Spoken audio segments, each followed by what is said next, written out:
Last year, RFK Jr. shared a photo of himself eating a dog. He sent his friend this text message with a photo of a barbecued body on a spit. While metadata apparently showed that the image was taken in Korea, where dogs have historically been killed and eaten by the millions, RFK Jr. later tried to claim the animal was actually a goat in Patagonia. So what's not in dispute is that RFK Jr. thought it was funny to send his friend and apparent animal lover a photo of him joyfully biting into a nearly intact corpse. Now, this dog eating incident is just one example of a broader fear that many have about Trump 2.0 and the MAGA movement. They're coming after vegans and other progressives. And there's honestly some evidence of this. In a separate post that RFK Jr. recently made on X, he claimed without any evidence that Americans were being, quote, poisoned by plant-based seed oils and that fries should be fried in beef fat instead. When I was a kid, McDonald's was made with tallow fat. That was good for you.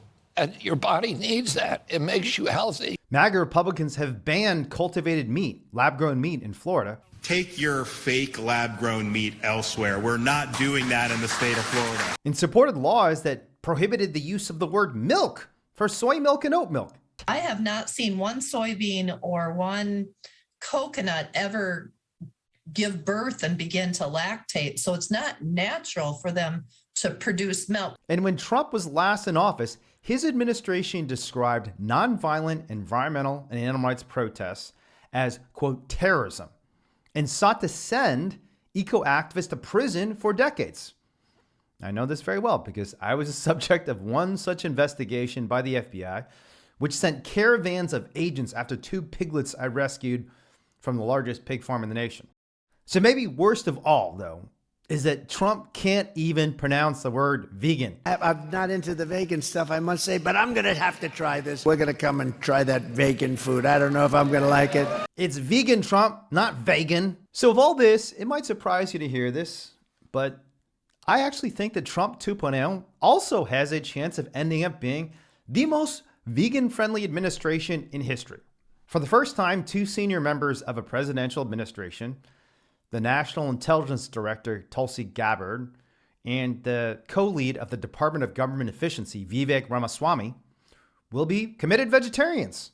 Vice President J.D. Vance's wife, Usha, is also a vegetarian. And Trump's daughter-in-law, Lara Trump, is a noted animal advocate. Puppy mills are basically just breeding sweatshops for dogs. And let's come back to RFK Jr. for a second. Well, it turns out, despite the fact that he sent that image of himself eating a dog or a goat or whatever that animal was, in some ways, he's a closeted animal rights advocate. Take this, for example. He's written about how factory farms are a, quote, soulless industry that is engaged in, quote, unspeakable and systematic animal cruelty. So this is the man who will soon be running the Department of Health, responsible for keeping Americans eating healthy food across the nation. So there are, of course, a lot of terrible people in Trump's orbit, too. The new USDA Secretary, Brooke Rollins, grew up on a farm and raised animals to kill herself. She's widely seen as a shill for Big Ag. Homeland Security pick, Kristi Noem, literally shot her dog Cricket in the face and bragged about killing the dog in her memoir. The dog apparently had been chasing her neighbor's chickens. So what do we make of it all? Is MAGA coming for the vegans, or is there a secret cell within Trump 2.0 that'll bring about a pro-vegan future? Well, I wanted to just summarize 4 areas where I think MAGA could make a difference for animals, for better or for worse. The first is the culture war around plant-based meats. So there's this notion that Democrats are trying to take people's burgers away for climate change and other reasons. And it's a common attack against liberals by the MAGA movement. Back in 2021, Representative Lauren Boebert warned that progressives should, quote, stay out of my kitchen and away from her meat. And Representative Marjorie Taylor Greene called Joe Biden the Hamburglar on the grounds that he was trying to take people's steak away to help the environment. So none of this was in fact true. Joe Biden said he wasn't trying to take people's burgers away. I wish he was. But it made even Democrats afraid to be associated with the vegan message. This culture war against plant-based meat is a threat to veganism. And with the ascendancy of MAGA and Trump 2.0, maybe one of the reasons vegan products go out of vote. The Florida cultivated meat ban, which Republican Governor Ron DeSantis described as, quote, fighting back against the global elites plan to force the world to eat meat grown in a petri dish or bugs. So that statement is an example of how Trump 2.0 could wage a culture war for meat. The second way MAGA could make a big difference for animals is a good thing. In particular, Trump 2.0 could end subsidies for animal cruelty. So there's nothing more wasteful than funding animal abuse. And Elon Musk and the vegetarian Ramaswamy have promised to cut trillions of dollars from the federal budget to reduce waste under the new Department of Government Efficiency, DOGE. And they and their Doge bro buddies have already come hard against subsidies for animal testing. Joe Rogan, for example, mocked the millions of dollars the federal government has spent injecting hamsters with cocaine and steroids in order to induce them to fight. And Elon Musk called a federal study where alcoholic rats were doused with urine from bobcats, quote, outright evil. But here's the most important thing. Subsidies for factory farming might be next. Trump 1.0 increased direct aid to farmers by tens of billions of dollars and even subsidized farmers for roasting animals alive. But the vegetarian Ramaswamy, who's in charge of reducing government waste, has stated that it's, quote, wrong to kill sentient animals for culinary pleasure. And the Conservative Heritage Foundation, which has very close access to the Trump administration, has condemned farm animal subsidies as, quote, America's largest corporate welfare program.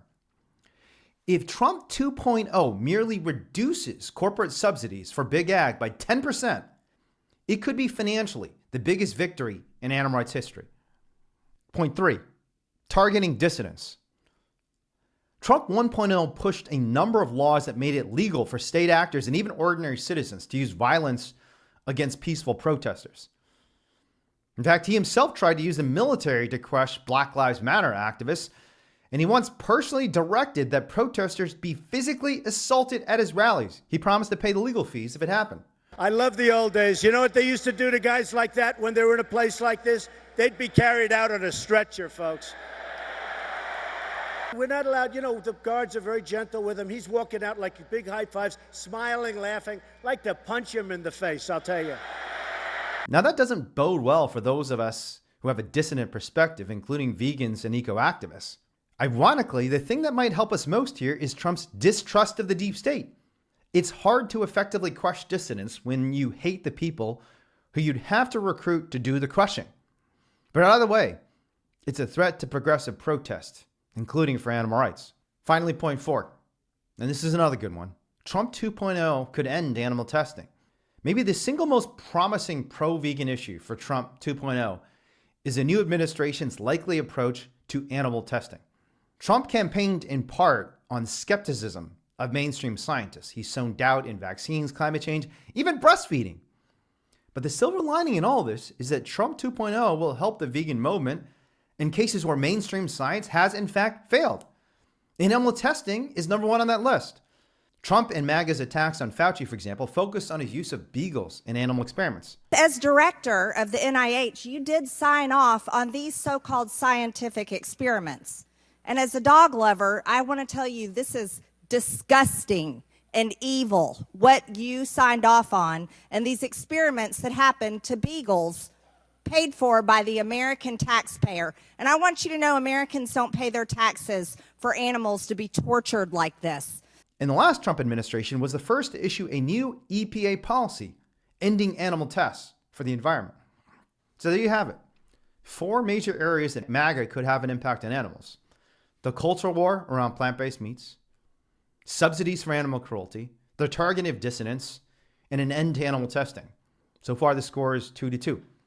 But the reality is, what's more important than anything that MAGA or Trump does is what you do. Because the Biden and Trump administration alike are part of a massive conspiracy to not just cover up the abuse of animals, but to feed Americans food that isn't actually food. It's violence. We don't have to hurt animals. You can protect them. We don't have to kill them. We can care for them. And that's who we're meant to be, right? That's who we are when we're at our best. We're caring for each other and for the other living beings of this earth and not hurting them.